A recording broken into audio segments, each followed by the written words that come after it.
Hello everyone and welcome back to my channel. So if you're wondering why the lighting is a little bit funky, if I showed you the weather outside you would understand. It is currently 7:45 in the morning and I've got up early just to film this video on the day of its release because I had a vlog to go up and it just wasn't it. But I have been meaning to make this video for a while now and I wanted to just give a little Kindle update. I did do one of these videos, I think it was last year, when I had my Kindle for around 6 months. I felt that that was an appropriate time to give an update, but obviously now I've had it for 2.5 years, if not more. So I know a little bit more about it now. I feel like I've got more of an experience with it. There's a couple of things that I definitely want to go through. For example, the make, the model, the price and stuff like that, whether it's worth it or not, the pros, the cons, and a couple of little tips that I would give to someone who's about to get a Kindle and thinking about it and stuff like that. So it is about time we get into this video. This here is the Kindle Paperwhite Signature Edition with the 6.8-inch screen. I personally wanted to go for the bigger one. This is the bigger option, but they do have cheaper and smaller screens if you want to. I just personally think it fully depends on the reader and what they prefer. I wanted a bigger screen, but not necessarily as big as an iPad or anything like that. Otherwise, I could just read on my iPad, but I think this is the perfect size for me. It's still very lightweight, it's still very compact, but it's big enough that it's not too small. Otherwise, I feel like you might as well just read on your phone. But I really, really love this Kindle, and as I said, I've been using it for 2.5 years now, so have definitely had my use out of it so far. Love it so much. This was the first Kindle that I ever bought, so I have nothing to compare it to. A lot of these videos do go into the different models and what they prefer, but this was my first ever Kindle, so I can't necessarily give you too much on the actual comparisons because this is my first one. However, I do have a couple of cons and many pros as to getting a Kindle and just about them in general. So that is what we're going to go on to. But first of all, I just want to talk about the pricing a little bit. I paid £200 for this, which yes is arguably a lot for a Kindle. However, it was the signature edition, it was the brand new one at the time in 2022, and I also paid an extra £10 for delivery because I wanted it like that day. I said, if this Kindle's not getting delivered today, we're gonna have words. So I paid extra for delivery, and I also paid extra for it to have no ads. I don't think it actually necessarily means too much whether you have ads or not. I think my friend has ads, and all it does is just show you like a picture of an ad, like of a book, for example. It's not like random ads that you don't want to see, it's of books. It's not necessarily bad if you don't want them, but for me, I thought I'm going to spend £200 on this anyway, might as well just slap an extra like £10 on it just to not have ads. And that's what I did, and I'm glad I did, but to be honest, don't think it makes too much of a difference. So I have some pros and cons written on my phone, so I'm just going to slowly go through those. I did obviously mention about reading on my phone, and as much as that can work for some people, this is a very good option. There's so many people out there that I speak to who don't read, and they say, I could never imagine just sitting and reading a book. My dad being one of them, he's always said to me, I can't imagine sitting and holding a book and literally reading it from start to finish, which is obviously what I do. I feel like Kindles are just such a good idea because yes, you are still reading an entire book, you're still reading the same amount of pages, but it doesn't feel like a book. So for those of you that don't necessarily like the actual physical book form, or you prefer technology, or you don't necessarily want it to feel like you are reading an actual book, these are just so good because it literally feels like a phone or an iPad mini. I know that if you're wanting to buy a Kindle, you're probably a reader anyway, but there's definitely certain people, like my dad was like, I wouldn't mind reading on a Kindle, but he can't imagine reading a physical book. So I feel like it's good because it is technology, but it replicates the technology that we use on a daily basis, so it's less pressure, if you know what I mean. Another thing that I think is literally amazing about the Kindle is you can see how long left you've got in a book or in a chapter at the bottom of the screen. There's a little button that you can press where it shows you how long is left in the chapter that you're reading. Some people think that it just says it in general, but it actually does tailor it to your reading. So on days where I read slower, the time will go up. But if I'm reading quick and I'm getting through that book quick, the time will shrink and shrink and shrink. And it almost gives me a challenge because I'm like, I can get this chapter done in 15, even though it says 20 minutes, or I can get this chapter done in 5 when it says 7. And it makes me read faster because I'm like, right, I want to do this. It's like a mini challenge in my head. I think being able to see the specific time that you've got left rather than the specific amount of pages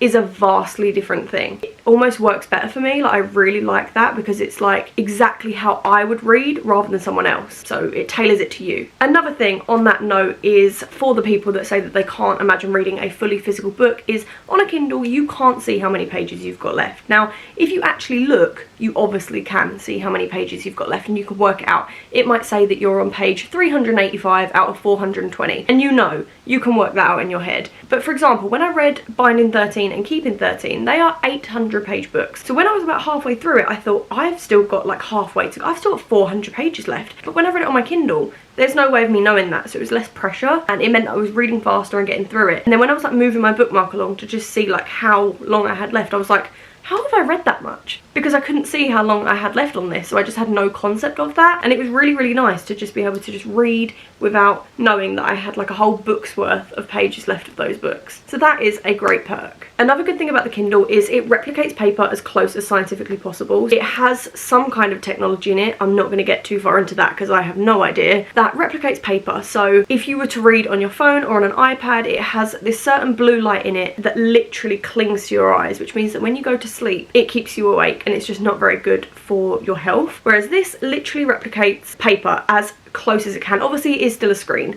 It has to have some light in it. I think I watched a video about it and she said that the Kindle is lit from the front and projects backwards, so it's less harsh on your eyes, whereas a phone is lit at the back and projects forward, so it literally goes straight into your soul. So I think that that is what's better about the Kindle and how it replicates the texture of paper and stuff like that. It doesn't necessarily feel like a screen, like even though you can touch it and go through the pages, and it is very much a screen, it's not like a phone. It's not very sensitive, so if you do touch it and stuff, like sometimes it doesn't move, which arguably is kind of annoying, but it means that if you lean on your Kindle, you're not going to flip the page, which is great because I'm losing my page all the time in physical books. Another great thing about this is if you look into the settings, you can see that it has a brightness and warmth mode. This you can completely adjust to your own taste, as you can see here.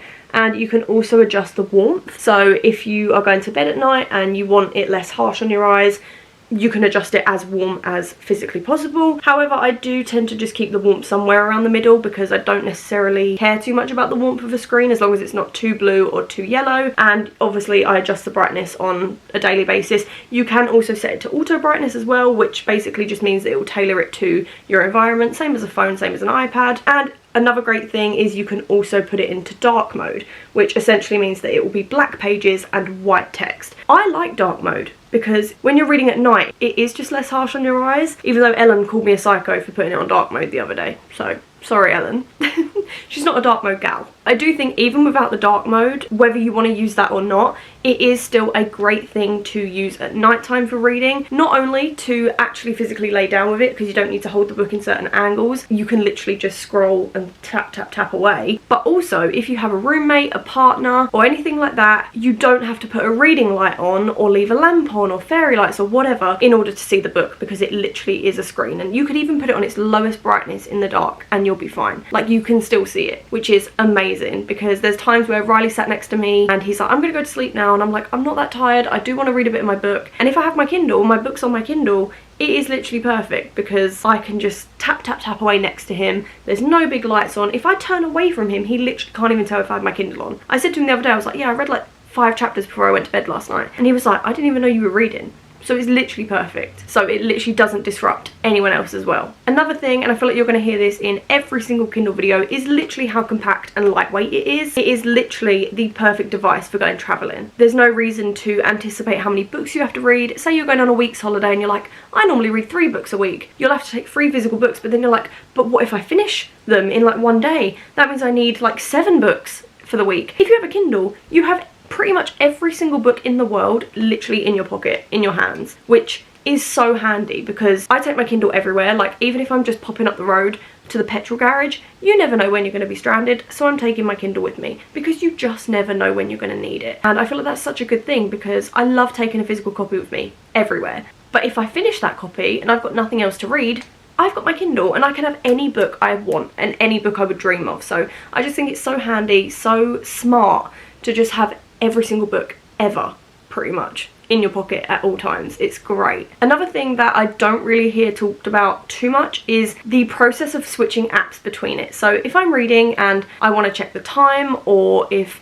I hear a notification pop up, whether it's a physical book or not, I will check my phone, which isn't a great thing if you just want to get reading done. But on this, there's no apps to give you a notification for. If a notification pops up, if I'm reading on my iPad or my phone, or even if I'm reading a physical book, I have the urge to go and look at my phone and check that notification. Whereas on here, because there is no like pop-up notifications, you're just locked in. And I think it's a great way to minimize screen time phone wise. And another thing about the time in the corner is you can set it so the time is constantly in the corner. Say for example you go to an appointment and you have like a spare 10 minutes waiting for the doctor or the dentist or whoever, you're like, I can get my Kindle out, but I don't need to keep physically checking my phone for the time, because you can just quickly glance up, glance back down, and it will literally just be at the top of your screen, which is so ideal. Another thing is, I've been talking about reading on my phone quite a bit. They have the Kindle app, which you can actually download your library on and just log in as normal, so it literally is like a mini Kindle in your hands. I believe there's more pros than cons about the Kindle app, because you literally have your Kindle everywhere and you don't even need to bring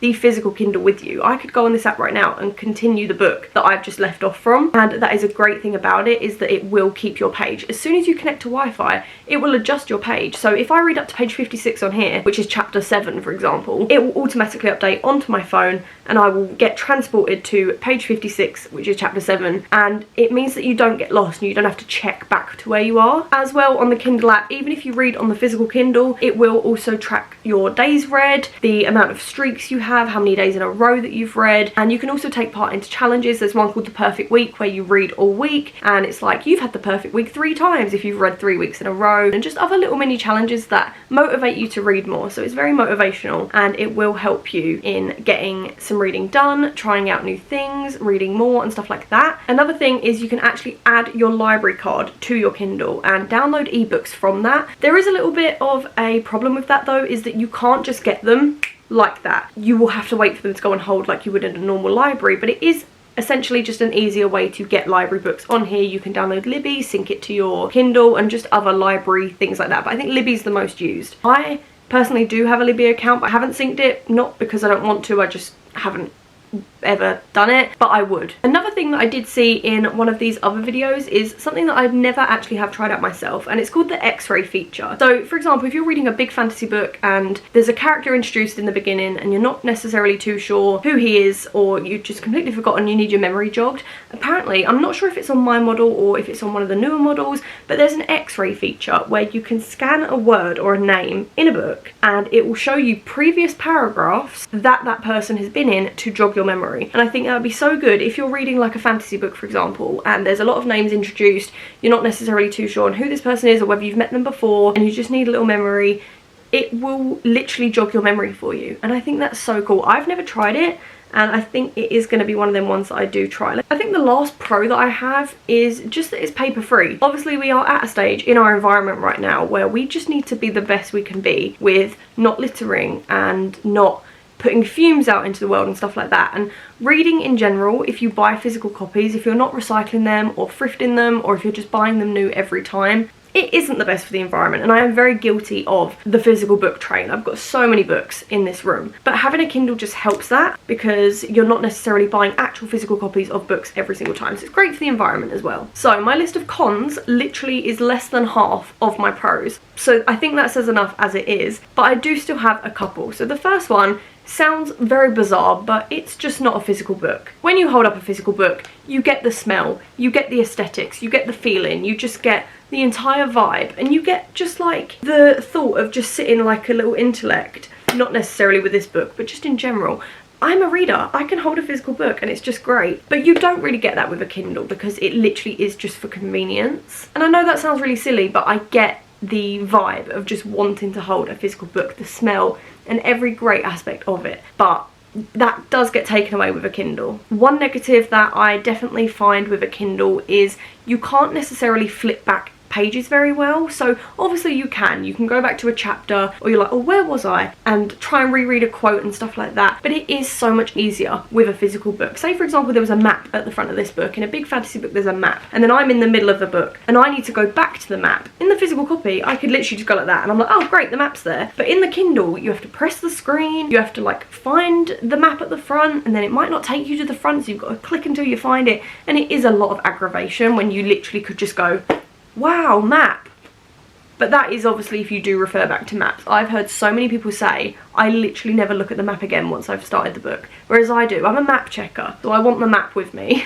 Another thing, which sounds really silly, but it is one of the mundane things that you have to do, is charging it. It is a chargeable device, which can be a little bit annoying, but when I tell you, this is also a pro within a con, the battery life on this is insane. I use my Kindle all the time. Like, not necessarily every single day when I'm reading a physical copy, for example. Like, I'm not reading on my Kindle right now. However, I use this on a weekly basis and I won't have to charge it for literally weeks. And I think when I bought this, I did some research and it said that it had up to 10 weeks battery life. Obviously that can fully depend on how much you use it. If you're on it from start to finish, AM to PM, it will die quicker. But once I'm back home from work and I read for a couple of hours, and I do that every day, it will be over a month until I have to charge this, which is insane. So yes, charging it is a little bit inconvenient because you're like, I have to wait for it to charge, but it also charges so quick in the time as well. You can charge this within like an hour, 2 hours, and then it will literally last 5 weeks. So I don't see anything wrong with that. Again, annoying thing that you have to charge it, but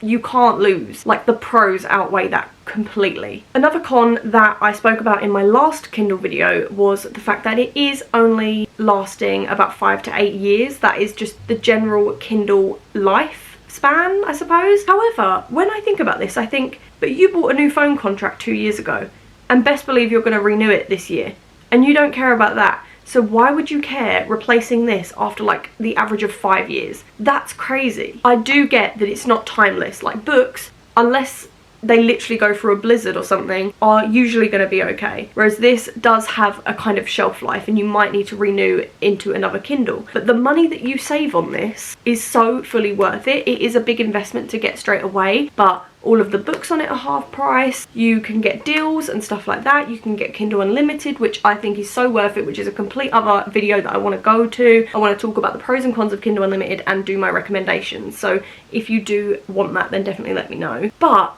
I just think it's such a good thing. I think 5 to 8 years is an amazing, exceptional amount of time. My last con is, and I can fully understand this, is if you are a casual reader and you're not necessarily one to read every day, every week, or every month, it kind of isn't worth it. It is a big investment to not read as often as you would have liked. So if you were one of them ones that just reads on holiday, for example, but you might not go on holiday next year, I can understand the convenience of wanting a Kindle, but is it worth spending £200 on a Kindle, for example, or 100, whatever one you want, and then not actually getting too much use out of it? I knew for a fact that the second this was in my hands, it would literally be attached to me. I don't think there's a day that's gone by in 2.5 years where I haven't touched this. Even if I'm not reading on it, I've got it on me in my bag, as I said, just in case, because I take it everywhere. And I just think it is so worth it, but it's because I read every single day, or I have books that are on Kindle Unlimited, for example, that I own the physical copy of, so if I want to switch between the two, I can, which is another pro, by the way. So if it's a casual reading situation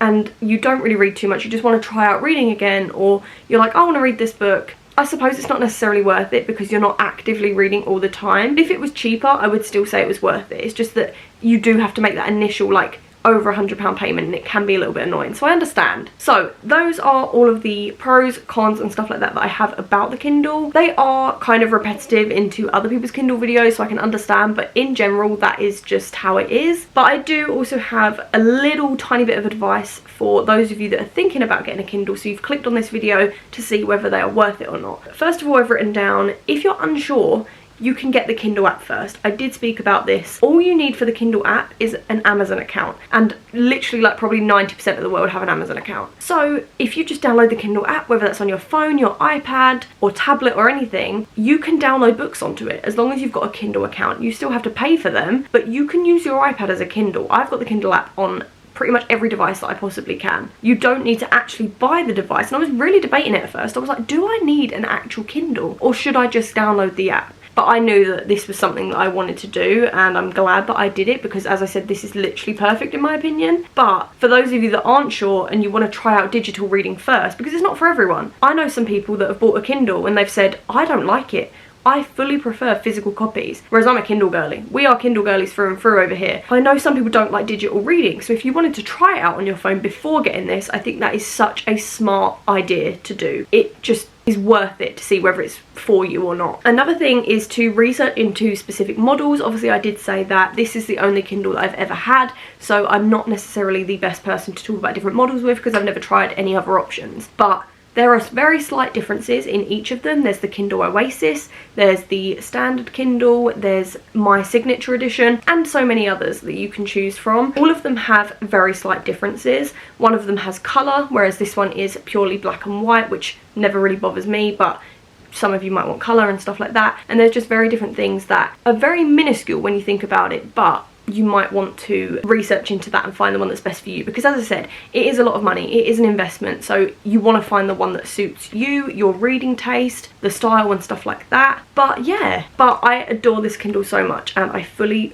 recommend it. It is literally like my pride and joy, and I take it everywhere with me, and I will always talk about my Kindle, like anywhere that I can I will. But yeah, that's all I pretty much have to say. I do have some more pros, some more cons and stuff like that, but I think they're the main points that I've sort of put across. But if you want an in-depth tour on the settings of the Kindle, the recommendations, Kindle Unlimited, and just like another in-depth talk about everything, then I will definitely do that. I want to go into the pricing of Kindle Unlimited, whether I think it's worth it or not, my book recommendations that are on Kindle Unlimited, and also just like the actual in-depth Kindle settings that I've got it on, like the brightness, the warmth, the font and stuff like that, because I feel like that is something that people might be interested in if they are wanting a Kindle, so definitely let me know about that. But yeah, that is everything for this video. But if you do want them other videos, please let me know. But if you like this one, then please give it a thumbs up and subscribe down below, and comment if you've got a Kindle, what's your favourite thing about it, or just give some advice in the comments. I love you guys lots, and I'll hopefully see you in my next one. Bye!